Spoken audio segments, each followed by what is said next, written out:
জয় যিশু, জয় পিতা পরমেশ্বর। আজকে আমরা যাকবের 4 অধ্যায় পড়ব। বিবাদ, অহংকার ও দুঃসাহস সম্বন্ধে চেতনা।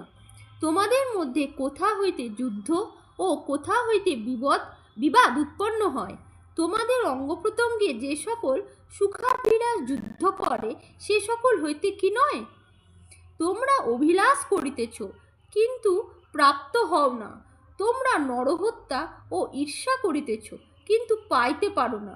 তোমরা বিবাদ ও যুদ্ধ করিয়া থাকো, কিছু প্রাপ্ত হও না, কারণ তোমরা যাজ্ঞা করো না। যাজ্ঞা করিতেছ, তথাপি ফল পাইতেছ না, কারণ মন্দভাবে যাজ্ঞা করিতেছ, যেন আপন আপন সুখাবিলাসে ব্যয় করিতে পারো। হে ব্যভিচারীগণ, তোমরা কি জানো না যে জগতের মিত্রতা ঈশ্বরের সহিত শত্রুতা? সুতরাং যে কেহ জগতের মিত্র হইতে বাসনা করে, সে আপনাকে ঈশ্বরের শত্রু করিয়া তুলে। অথবা তোমরা কি মনে করো যে শাস্ত্রের বচন ফলহীন? যে আত্মা তিনি আমাদের অন্তরে বাস করাইয়াছেন, সেই আত্মা কি মৎসর্যের নিমিত্ত স্নেহ করেন?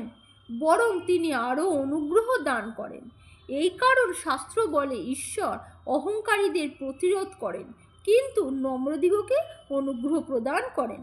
অতএব তোমরা ঈশ্বরের বশীভূত হও, কিন্তু দিয়াবলের প্রতিরোধ করো, তাহাতে সে তোমাদের হইতে পলায়ন করিবে।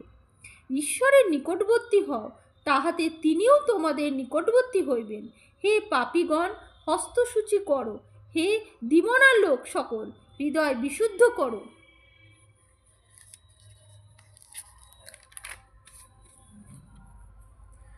তথাপিও শোকার্ত হও এবং রোদন করো। তোমাদের হাস্য শোকে এবং আনন্দ বিষাদে পরিণত হোক। প্রভুর সাক্ষাতে নত হও, তাহাতে তিনি তোমাদিগকে উন্নত করিবেন। হে ভাতৃগণ, পরস্পর পরিবাদ করিও না। যে ব্যক্তি ভাতার পরিবাদ করে কিংবা ভাতার বিচার করে, সে ব্যবস্থার পরিবাদ করে ও ব্যবস্থার বিচার করে। কিন্তু তুমি যদি ব্যবস্থার বিচার করো, তবে ব্যবস্থার পালনকারী না হইয়া বিচারকর্তা হইয়াছ। একমাত্র ব্যবস্থাপক ও বিচারকর্তা আছেন, তিনি পরিত্রাণ করিতে ও বিনষ্ট করিতে পারেন। কিন্তু তুমি কে যে প্রতিবাসীর বিচার করো? আমিন।